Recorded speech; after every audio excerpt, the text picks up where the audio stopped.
Hi friends. ఇది డైటార్ plus tablet అండి. దీంట్లో మనకు టోర్సిమైడ్ మరియు స్పైరనోలాక్టోన్ అని 2 రకాల డ్రగ్స్ ఉంటాయి. ముఖ్యంగా డైటార్ ప్లస్ టాబ్లెట్‌ని డాక్టర్లు ఎడిమా కండిషన్‌లో రాస్తూ ఉంటారు. ఎడిమా అంటే మీకు తెలుసు కదా! బాడీ మొత్తం కూడా ఫ్లూయిడ్‌తో నిండిపోతుందన్నమాట. So, liver problem, heart problem, kidney problem ఉన్న పేషెంట్‌లలో వాటర్ బయటికి పోకుండా మొత్తం కూడా బాడీలో డిపార్ట్ అయిపోతూ ఉంటుంది. ఫస్టు కాళ్ళు మొత్తం నిండిపోతాయి. కాళ్ళంతా కూడా స్వెల్లింగ్ వస్తుంది. తర్వాత పొట్ట భాగం స్వెల్లింగ్ వస్తుంది. తర్వాత బాడీ మొత్తం కూడా స్వెల్లింగ్ వస్తూ ఉంటుంది. ఇది చాలా డేంజర్ కండిషను. ముఖ్యంగా ఇది ఆల్కహాల్ తీసుకునే వారిలో, అలాగే ఏజ్ పైబడిన వాళ్ళలో కనిపిస్తూ ఉంటుందండి. ఇది చాలా ఎమర్జెన్సీ కండిషన్. ఇలా జరిగినప్పుడు ఖచ్చితంగా హాస్పిటల్‌లో జాయిన్ చేయాలి. ఎందుకంటే లేట్ చేస్తే మనిషి చనిపోయే ప్రమాదం కూడా ఉంటుంది.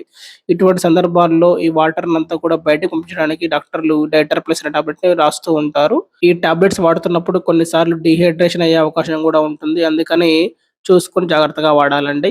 ఈ వీడియో మీకు ఇన్ఫర్మేటివ్‌గా అనిపిస్తే లైక్ చేయండి, సబ్స్క్రైబ్ చేయండి, కామెంట్ చేయండి ఫ్రెండ్స్. Thank you friends.